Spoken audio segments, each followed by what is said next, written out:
Friends, ఇప్పుడే అందిన వార్త సుప్రీంకోర్టు సంచలన తీర్పు భార్యాభర్తల మధ్య అంటూ వార్తలు అయితే వినిపిస్తున్నాయి. ఎండ్ వరకు చూడండి, అప్పుడు మీకు కంప్లీట్గా ఇన్ఫర్మేషన్ అయితే అర్థమవుతుంది. ఇంకా సరే, ఎవరైనా ఇప్పటివరకు ఛానల్ సబ్స్క్రైబ్ చేయకుండా చూస్తున్నట్లయితే ఛానల్ సబ్స్క్రైబ్ చేసుకొని దయచేసి బెల్ ఐకాన్ ఆల్ పైన ట్యాప్ చేయండి.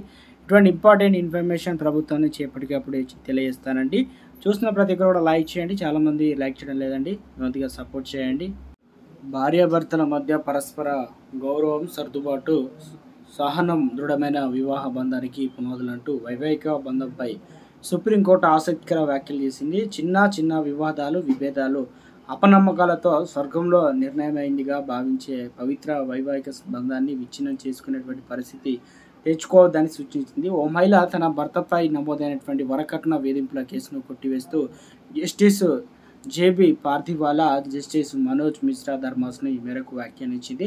భార్యాభర్తల మధ్య తలెత్తే మనస్పర్ధలు చాలా సందర్భాల్లో ఆమె తల్లిదండ్రులు, బంధువులు సున్నితంగా పరిష్కరించకపోవడమే కాకుండా ఇంకా పెద్దదిగా చేసుకుంటున్నారని సర్వోన్నత న్యాయస్థానం వ్యాఖ్యానించింది. పోలీస్ స్టేషన్లో కేసులతో పరిస్థితి మరింత చేదాటిపోతుందని ఆందోళన వ్యక్తం చేసింది. దీనివల్ల మరి వైవాహిక బంధం మరమ్మతు వీల్లేనంతగా సమస్యలో చిక్కుకుంటుందని ఇక ఆవేదన చెందింది. దంపతులు విడిపోవడం వల్ల మొదట బాధితులయ్యే వారి సంతానమేనని, అందువల్ల దాంపత్య సంస్థల్లో వచ్చేటువంటి కేసులను కోర్టులు యాంత్రికంగా విచారణ